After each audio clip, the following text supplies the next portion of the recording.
Sir, হাঁটু নিয়ে আসলে বিভিন্ন সময় বিভিন্ন ধরনের সমস্যাই আসলে আপনার সাথে শেয়ার করেছি বা আপনি দর্শকের সাথে শেয়ার করেছেন। এখন যেটা জানতে চাইবো যে হাঁটুর অপারেশন যদি করা হয়, অপারেশন পরবর্তী আর কি ধরনের জটিলতা আসলে দেখতে হয় বা ফেস করতে হয়? আসলে হাঁটুটা আমি যদি দেখাই, এটা একটা কমপ্লেক্স জটিল একটা জোড়া, complex variety of synovial joint. হাঁটু কিন্তু অনেকগুলা হাড়, উপরে একটা বোনস, ফিমার, নিচে টিবিয়া, সামনে পেটেলা, বাটি, তারপরে ভিতরে এই যে কুশনের মতো, চাতকির মতো meniscus, cruciate ligament, binding ligament, মানে একটা জটিল, একটা সুন্দর একটা জোড়া এবং ওয়েট ভিয়ারিং জয়েন্ট। আমাদের শরীরের ওজন বহন করে। আমরা হাঁটতে গেলে হাঁটু লাগবেই, হাঁটু ছাড়া হাঁটার কোনো রাস্তা নেই। নামাজ পড়তে গেলে লাগবে, নিচে বসতে গেলে লাগবে, টয়লেটে লাগবে, হাঁটু ভাঙা ছাড়া কোনো রাস্তা নেই। তো হাঁটুর কমন যে সমস্যা হয় বা অপারেশন, 1 নম্বর হাঁটু রিপ্লেস করা হয়। সার্জন কি করে? ইমপ্ল্যান্ট লাগিয়ে দেয়, টোটাল নি রিপ্লেস। অনেক সময় পার্শিয়াল করতে পারে, এক সাইড। অনেক সময় পেটেলা ভেঙে যায়, পেটেলা রিপেয়ার করে।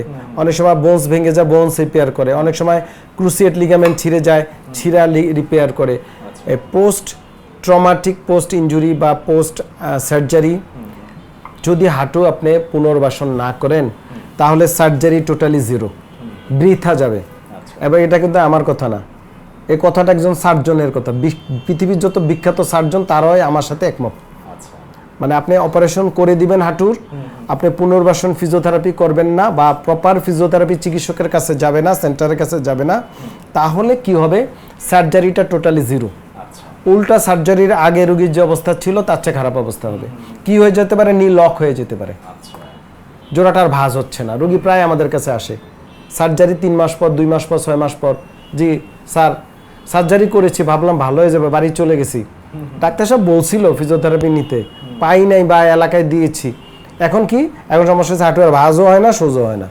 তো একটা হাঁটু সোজো হয় না, ভাঁজ হয় না, আর একটা হয়, আপনি বুঝেন, তাকে প্রস্রাব করতে হয় দাঁড়িয়ে দাঁড়িয়ে। খুব জটিল একটা ব্যাপার, কারণ আপনি কোমরও তো বসতে গেলে আপনাকে হাঁটু ভাঁজ করতে হবে। তো এই জাতীয় সমস্যা আসে। এটা আমাদের জনসচেতনতা দরকার যে পোস্ট মানে সার্জারি আপনাকে পুনর্বাসন করতে হবে। যদিও সার্জন বলে দেয়, অনেক সময় রোগীর অপ্রতুলতা, ফিজিওথেরাপি প্রপার চিকিৎসক পায় না, কোথায় যাবে, কি করবে, ইকোনমিক্যাল ফ্যাক্টর জড়িত। যা কিছু হোক, আপনি একটা সার্জারি করলেন এতগুলো টাকা খরচ করে, পোস্ট সার্জিক্যাল যদি রিহ্যাবিলিটেশন আপনি না করেন, তাহলে সার্জারি জিরো হয়ে যাবে এবং আরও জটিলতায় যাবে। এদিকে আমাদের মনোযোগ দিতে হবে। সবসময় যে আপনাকে দীর্ঘমেয়াদী রিহ্যাবিলিটেশন করতে হবে তা না। আমরা রুগী টু রুগী, অনেক রুগীর ক্ষেত্রে আমরা হোম বিভিন্ন থেরাপি শিখিয়ে দিই, রুগী সেটা করে। অনেকে হয়তো এসে গিয়ে করে, অনেকে হয়তো হসপিটালে রেখে করতে হয়। It depends upon. এবং এই সার্জারি পরবর্তীতে এই যে জটিলতা, অনেক সময় ইনফেকশন হতে পারে, সেটাকে মিনিমাইজ করা, অনেক সময় লক হয়ে যেতে পারে বা ব্যান্ড না করতে পারে, ফ্লেকশন এক্সটেনশন না হতে পারে, আটকে যে মাসেল ওয়াস্ট হয়ে যেতে পারে, পোস্ট সার্জিক্যাল আর্থ্রাইটিস ডেভেলপ করতে পারে, ক্ষয়, আর্থ্রাইটিস জোড়ায়। তো এগুলো আমাদের জটিলতা, পোস্ট সার্জিক্যাল এটা হতে পারে।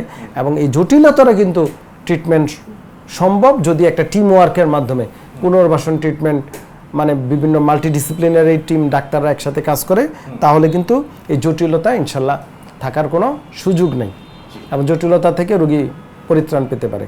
স্যার, প্রান্তিক মানুষদের কাছে অনেক বিষয় আসলে ধোঁয়াশা, যেমন কোথায় চিকিৎসা করব, কার কাছে যাব, চিকিৎসার খরচ কেমন। আপনি যেমনটা বলছিলেন যে চিকিৎসা না করানোর পিছনে ইকোনমিক এই বিষয়টা একটা কারণ। আপনার কাছ থেকে আসলে রিয়েল সিনারিটা জানতে চাই যে স্যার, যে সত্যিকার অর্থেই কি ফিজিওথেরাপির জন্য অনেক বেশি খরচ করতে হয়? এটা বাংলাদেশে ফিজিওথেরাপির চিকিৎসা খরচ অনেক কম। কারণটা হচ্ছে বাংলাদেশে রিয়েলিস্টিক যে বাস্তবতা আসেন, বাংলাদেশের মানুষের যে আয়, সেই অনুযায়ী আপনার ফিজিওথেরাপি চিকিৎসা যারা আছেন তারা খরচটা আসলে ওইভাবে নেয় না। কিন্তু চিকিৎসা যদি ফিজিওথেরাপি আপনি দেখেন ফার্স্ট ওয়ার্ল্ডে, এটা হচ্ছে টার্সিয়ারি লেভেলে, রিহ্যাবিলিটেশন লেভেলে। আমরা health care delivery system primary, secondary, tertiary, মানে হচ্ছে একটু ইমার্জেন্সি ম্যানেজমেন্ট। যে আপনার পাতলা পায়খানা, জ্বর, কেটে গেছে, ব্লিডিং হচ্ছে, গো টু সেন্টার, হাসপাতাল গিয়ে তাড়াতাড়ি আপনাকে বাঁচিয়ে রাখাটা তাকে জরুরি। তারপরে একটু ডিজিজ আছে যেটা হয়তো 1 মাস পর অপারেশন লাগে, এরপরে দিস ইজ মেডিকেল ইমার্জেন্সি এবং প্রাইমারি সেকেন্ডারি ট্রিটমেন্ট, এটা দরকার করতে হবে। কিন্তু এই ফিজিওথেরাপি বা রিহ্যাবিলিটেশনটা আসলে টার্সিয়ারি, আমি বলবো একটা শৌখিন চিকিৎসা। যে আপনার এই চিকিৎসাটা না করলে আপনি মরতেছেন না, কিন্তু আরাম পাচ্ছি, ভালো থাকছি। আপনি কি হবে, এই চিকিৎসা না করলে আপনি ডিজেবল হয়ে থাকবেন, বেঁচে মরে থাকবেন। মানে আপনি প্যারালাইসিসগ্রস্ত, আপনার হাঁটু ভাঁজ হচ্ছে না, তবে তো মারা যাচ্ছেন না। তা এটা ওই যে গুরুত্ব কম রোগীর কাছে, কিন্তু এটার ফার্স্ট ওয়ার্ল্ডে এটার ট্রিটমেন্ট খরচ অনেক বেশি এই প্রাইমারি সেকেন্ডারির তুলনায়। এই ক্ষেত্রে যে তাদের যে রেফারেল সিস্টেম, যে ফিজিওথেরাপি চিকিৎসকের কাছে রোগী জিপি পাঠাইতে চায় না, কারণটা হচ্ছে ইন্স্যুরেন্স কভার থাকে না। মানে ওই পরিমাণ তাদের অতিরিক্ত নিজের থেকে পে করতে, রোগীর দ্বারা এটা সম্ভব হয় না। তো ওই তুলনায় বাংলাদেশের চিকিৎসা খরচ রোগীদের জন্য অনেক কম, এবং রোগীর ডাইরেক্ট ট্রিটমেন্টটা বাংলাদেশে নিতে পারতেছে, যেটা ফার্স্ট ওয়ার্ল্ডে সম্ভব না। অনেক সময় হাই টাকা পে করে তাকে হয়তো নিজ দায়িত্বে গিয়ে ট্রিটমেন্টটা নিতে হয়, কিন্তু বাংলাদেশে এটা রোগীদের আমি মনে করবো আশীর্বাদ এখনো পর্যন্ত। হয়তো ডে বাই ডে হয়তো ফার্স্ট ওয়ার্ল্ডের মতো হয়ে যাবে, অনেক আরও এক্সপেন্সে চলে যাবে। তো বাংলাদেশের প্রেক্ষাপটে চিকিৎসা খরচ অনেক কম। অনেক ধন্যবাদ স্যার বস্তুনিষ্ঠ বিষয়টা আমাদেরকে জানানোর জন্য। আপনাকে অনেক ধন্যবাদ, নাগরিক টেলিভিশনকে অসংখ্য ধন্যবাদ।